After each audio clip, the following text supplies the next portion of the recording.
পরিসংখ্যান অনুযায়ী ভারতে 67.1% শিশু, 59.1% কিশোরী এবং প্রতি 4 জনের মধ্যে 3 জন নারী খাবারে আয়রন ইনটেক কম করেন।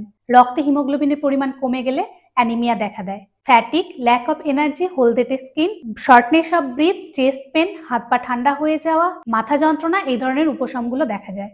বিভিন্ন কারণে অ্যানিমিয়া হতে পারে, তার মধ্যে প্রধান কিছু কারণ হলো iron deficiency, red blood cell production কম হওয়া, প্রেগনেন্সির টাইমে, জন্মের সময় বাচ্চারা অ্যাফেক্টেড হয়, পুয়ার ডায়েট, অ্যালকোহলের হাই কনজাম্পশন এবং রেগুলার পেনকিলার ইনটেক করা।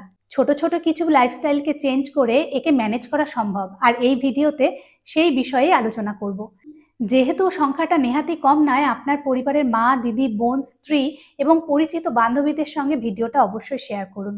আপনার রোজকার খাদ্য তালিকায় আয়রন, ফলিক অ্যাসিড, ভিটামিন 12 জাতীয় খাবার রাখতে হবে। ভিটামিন সি আয়রনকে অ্যাবসর্ব করতে হেল্প করে, তাই একেও রাখুন। পান পাতা, গুড় এবং মৌরি আপনি খাবার পর খেতে পারেন। কালো কিশমিশ এবং খেজুর আপনার জন্য খুব উপকারী। অনেক সময় আয়রন জাতীয় ট্যাবলেট ইনটেক করলে কনস্টিপেশনের প্রবলেম হয়। এর জন্য আয়রন ট্যাবলেট বন্ধ করে দেবেন না, বরং জল এবং ফাইবার জাতীয় খাবার বেশি পরিমাণে অ্যাড করুন। এটা আপনাকে কনস্টিপেশন থেকে মুক্তি দিতে সাহায্য করবে।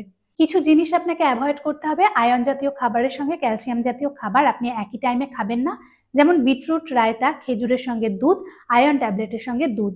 দুর্বলতার কারণে আপনার রিল্যাক্সেশন ভীষণ জরুরি। তার পাশাপাশি আপনার শারীরিক কন্ডিশন অনুযায়ী যোগাভ্যাস, হাঁটা এবং প্রাণায়াম রোজকার রুটিনে রাখুন। ভস্ত্রিকা প্রাণায়াম আপনার ফুসফুসে অক্সিজেনের মাত্রাকে বাড়িয়ে দিয়ে আপনাকে এনার্জেটিক হয়ে উঠতে হেল্প করবে। এই ছোট ছোট টিপসগুলোকে মেনে চলুন এবং নিজেকে সুস্থ রাখুন।